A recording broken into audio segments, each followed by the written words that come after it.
ہوता है कोई भी त्यौहार आ जाए, होली पर मुबारकबाद दें या ना दें, क्रिसमस पर मुबारकबाद दें या ना दें, अब नए साल पर मुबारकबाद देनी चाहिए या नहीं? खुद बैतुल्लाहम के अंदर इस साल वो तकरीब नहीं की गई, इसी वजह से कि वो मुसलमानों के साथ इजहार यकजहती के लिए, तो इससे उनकी ईसाइयत तो ख़तरे में नहीं पड़ गई। देसी कैलेंडर बकर मजीद का वो बानी है उसका, वो तो हिंदू था। रबी अल अव्वल, रबी उस सानी, जमादी अल अव्वल, जमादी उस सानी, ये सारे अरब में पहले भी नाम थे। क्योंकि हिजरत तो जनाब रिसालत मुहम्मद सल्लल्लाहु अलैहि वसल्लम ने जो मक्का से मदीना की तरफ की, वो रबी अल अव्वल के महीने में हुई। तो इस साल का आगाज़ भी अगर रबी अल अव्वल से ही होना चाहिए था मेरे ख्याल में।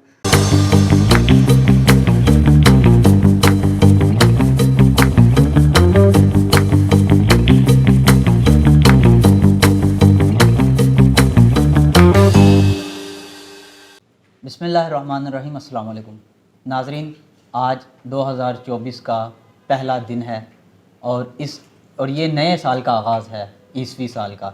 और इस हवाले से क्या मुझे अपने हल्का अहबाब में एक दूसरे को मुबारकबाद देनी चाहिए या नहीं, इस पर मैं कन्फ्यूज़न की हालत में हूँ। क्योंकि एक हल्का अहबाब कहते हैं कि हमारा ये साल ही नहीं है, ये तो क्रिश्चियनों का है, और दूसरा हल्का अहबाब कहते हैं कि नहीं, इसको हमें सेलिब्रेशन करनी चाहिए क्योंकि हमारे तमाम मामलात ज़िंदगी इसी के मुताबिक चलते हैं। तो इस पर आज हम गुफ्तगू करेंगे। मेरे साथ मौजूद हैं तज़ियाकार एंकर पर्सन जनाब मोहतरम हनीफ कमर साहब। अस्सलाम वालेकुम सर। वालेकुम सलाम। आप मुबारकबाद दे दें, कुछ नहीं होने लगा। आपको बहुत बहुत मुबारकबाद। खैर मुबारक। अब आप बताएं, ये सोच पाई जाती है हमारे जहन में, तकरीबन हर दफ़ा ही मामला होता है, कोई भी त्यौहार आ जाए, होली पर मुबारकबाद दें या ना दें, क्रिसमस पर मुबारकबाद दें या ना दें, अब नए साल पर मुबारकबाद देनी चाहिए या नहीं, क्या कहते हैं आप? ये वाकई आपकी बात ठीक है कि हर साल ही ये डिबेट होती है, और अनफॉर्चुनेटली हर आने वाले साल में और शिद्दत के साथ ये डिबेट होती है। हम ये इसके पीछे जो माइंडसेट है वो ये है कि हम हर चीज़ को मज़हब की ऐनक से देखते हैं। तो मज़हब की ऐनक से हर चीज़ देखने की ज़रूरत नहीं होती। मज़हब कभी भी किसी कल्चर के एंटी नहीं जा सकता, उसके साथ उसको मुताबिकत रखनी पड़ती है। अब ये नया साल है पूरी दुनिया में, और हम इसको ईसवी कैलेंडर को फॉलो करते हैं। हज़रत ईसा अलैहिस्सलाम के यौम पैदाइश से ये कैलेंडर शुरू होता है, और उसी हवाले से ये पूरी दुनिया में एक राइज है। अब देखें कि अब जनाब रिसालत मुहम्मद सल्लल्लाहु अलैहि वसल्लम की वलादत का हम जब जिक्र करते हैं कि उनकी वलादत कब हुई, तो हम ईसवी साल के हिसाब से जिक्र करते हैं ना, कि इतने बाद मसीह में आपकी जो विलादत हुई, और वाक़यात को उस वक़्त भी ईसवी कैलेंडर के हिसाब से देखा जाता था। तो इसमें कौन सा प्रॉब्लम है, क्या हरज है कि अगर हम हर चीज़ ईसवी कैलेंडर के तहत कर रहे हैं, तो ईसवी कैलेंडर के मुताबिक एक नया साल शुरू हो रहा है, और इस पे पूरी दुनिया में एक रीत है कि खुशी मनाई जाती है, और इस पे इजहार मुसर्रत किया जाता है। तो हम भी अगर इजहार मुसर्रत कर लेंगे तो इससे किसी के मज़हब को या मेरे मज़हब को या दीन को कोई ख़तरा नहीं होगा। इसलिए आप बिला झिझक मुबारकबाद दे सकते हैं। हाँ, इस बार एक जो अच्छा काम हुआ है कई हुकूमतों की तरफ से और हमारी हुकूमत की तरफ से भी, वो ये है कि पहले जश्न होता था, इस दफ़ा हुकूमत ने कहा कि जश्न नहीं मनाया जाएगा क्योंकि वह फ़लस्तीन के मज़लूम मुसलमानों के साथ इजहार यकजहती के लिए। और आप ये भी देखें कि ये सिर्फ पाकिस्तान ने नहीं किया, कई मसीही ममालिक उन्होंने भी इजहार यकजहती कर रहे हैं मुसलमानों के साथ, और उन्होंने ये तकरीबात नहीं की, इवन के क्रिसमस की तकरीबात नहीं की। ख़ुद बैतुल्लाहम के अंदर जहाँ पे सैयदना मसीह अलैहिस्सलाम की पैदाइश हुई, वहाँ पे एक बहुत बड़ी तकरीब होती है हर साल। इस साल वो तकरीब नहीं की गई, इसी वजह से कि वो मुसलमानों के साथ इजहार यकजहती के लिए, तो इससे उनकी ईसाइयत तो ख़तरे में नहीं पड़ गई। जी बिल्कुल, लेकिन हमारा इस्लाम खतरे में। तो ये हमें खुद सोचना चाहिए इस पे, और इसमें कोई हरज नहीं कि हम अगर कोई त्यौहार मनाते हैं, कोई मकामी त्यौहार है हमारे। अब देखें कि ये चलें, हम ये तो कह लें कि ये ईसवी कैलेंडर है, फिर हमारा कैलेंडर कौन सा? अच्छा, अब इस्लामी कैलेंडर पे आ जाते हैं। अब इस्लाम यहाँ पे आया है जब, तो उससे पहले भी तो लोग यहाँ पे रहते थे ना, तो वो कौन सा कैलेंडर यूज करते थे? वो देसी कैलेंडर से लोग मुंसलिक थे। देसी कैलेंडर बकर मजीद का वो बानी है उसका, वो तो हिंदू था। सही। वो बकर मजीद का बकरमी कैलेंडर जो है जी बकर, तो उसको यहाँ पे फॉलो किया जाता था ना, इस्लाम आने से पहले और बाद में भी, बल्कि कल तक हमारे तो बुजुर्ग अभी भी वो उन्हीं महीनों को याद करते हैं, चेत, बैसाख, जेठ, हाड़ की बात करते हैं।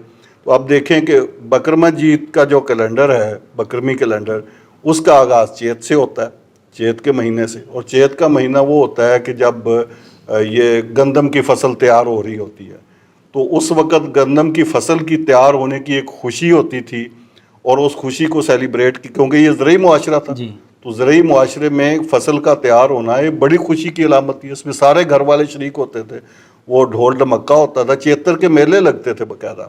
تو وہ بیسیکلی وہ چیتر کے میلے جو آج بھی میلے ہوتے ہیں نا آج فصل بھی کی میلے کٹائی ہوتے کے ہیں. بعد. اب تو ذرا وہ جدید دور ہو گیا نا، مشینیں کاٹ کے وہ فارغ کر دیتی ہیں. تو پہلے یہ ہاتھوں کے ساتھ کٹائی ہوتی تھی، پورے کا پورا سارے گھر والے انوالو ہوتے تھے اس میں، اور پھر وہ سیلیبریٹ کرتے تھے، میلے لگتے تھے چیتر کے. تو وہ میلے ہم سب لوگ جو ان کو سیلیبریٹ کرتے تھے، اور کبھی کسی نے سوال نہیں کیا تھا کہ یہ تو ہندوؤں کا سال ہے تو اس کو کیوں سیلیبریٹ کیا جا رہا ہے. تو اسی طرح یہ کل تک ہمارے بزرگ ابھی بھی ہمارے ہاں جو پنجاب کے اکثر لوگ ہیں وہ دیسی مہینوں کے حساب سے کرتے ہیں، اپنے معاملات کو کرتے ہیں. تو اس لیے اگر مسیحی کیلنڈر سے کے حساب سے آپ اپنے کو تہوار مناتے ہیں تو اس میں بھی کوئی حرج نہیں ہے. اگر دیسی کیلنڈر کے حساب سے مناتے ہیں تو اس میں بھی کوئی حرج نہیں. اگر اسلامی، اب اسلامی کیلنڈر کی بات کر لیں، جو ہجری کیلنڈر بھی کہلاتا ہے، ہجرت سے شروع ہوتا ہے. جناب رسالت محمد صلی اللہ علیہ یہ وسلم ماہ نے بھی جو نبی پاک سے ہجرت پہلے کیا نا. ہاں یہ بھی ظاہر ہے، اسلام نے نہیں بنایا. یہ سارے جو ربیع الاول، ربیع الثانی، جمادی الاول، جمادی الثانی، یہ سارے عرب میں پہلے بھی نام تھے. صرف اس کی جو آغاز کیا گیا وہ ہجرت سے کیا گیا. اور اب اس میں مجھے یہ سمجھ نہیں آتی کہ ہجرت تو جناب رسالت محمد صلی اللہ علیہ وسلم نے جو مکہ سے مدینہ کی طرف کی وہ ربیع الاول کے مہینے میں ہوئی. تو اس سال کا آغاز بھی اگر ربیع الاول سے ہی ہونا چاہیے تھا میرے خیال میں، تو لیکن وہ محرم سے کیا گیا. آپ پتہ نہیں یہ محرم سے اس کا آغاز کرنے کے پیچھے فلاسفی کیا ہے کہ مسلمانوں کو ہمیشہ آپ نے غمزدہ ہی رکھنا ہے، سوگوار ہی رکھنا ہے، وہ خوشی حالانکہ ربیع الاول سے کیا جائے تو تمام، تو وہ اس کا بھی سال ہوتا تھا آغاز اگر ربیع الاول سے تو سب لوگ خوشی مناتے. اب یہ ہے کہ محرم سے جب سال کا آغاز ہوتا ہے تو ایک لوگ ہوتے ہیں وہ مبارکبادوں کے میسیج دے رہے ہوتے ہیں، دوسرے اس پہ مذمت کر رہے ہوتے ہیں کہ اتنا بڑا سانحہ ہوا ہے کربلا کا محرم میں اور آپ اس کی مبارکباد دے رہے ہیں. تو یہ ساری جو یہ بھی کنفیوژن پیدا ہوئی وہ اس وجہ سے ہوئی کہ اس سال کا آغاز جو ہے وہ جس طرح کے ہجری سال کہلاتا ہے وہ ہجرت کے واقعہ سے ہی کرنا چاہیے تھا. تو لیکن اب جو کہ یہ ہو گیا تو اب میں تو اس پہ کچھ نہیں کر سکتا. آپ اگر کچھ کر سکتے ہیں، معاملہ سینسٹیو ہے. لیکن بہرحال یہ مسلمانوں کا جو ہجری سال ہے اس کا آغاز تو چونکہ محرم سے ہوتا ہے، تو محرم میں تو کوئی خوشی منانے کا تصور نہیں کر سکتا، کوئی جشن منائے وہاں پہ کوئی کرے، اور جو کوئی اس پہ مبارکبادیں دیتا ہے پھر اس کے ساتھ ایک نئی ڈبیٹ شروع ہو جاتی ہے. تو اس لیے یہ بھی پتہ نہیں، اب مجھے نہیں پتا کہ اس کی ہسٹری کیا ہے اور کیوں یہ محرم سے سال شروع ہوا، جبکہ نام تو اس کا ہجری ہے تو ہجرت سے ہی شروع ہونا چاہیے تھا. اور ہجرت سے اگر شروع ہوتا تو پھر مسلمان بھی خوشی خوشی منا لیتے اور سیلیبریٹ کر لیتے، کسی کو کوئی پرابلم نہیں. تو اب مسلمانوں کے لیے تو یہی تحفہ ہے کہ وہ نئے سال کی خوشی اپنے کیلنڈر کے مطابق نہیں منا سکتے.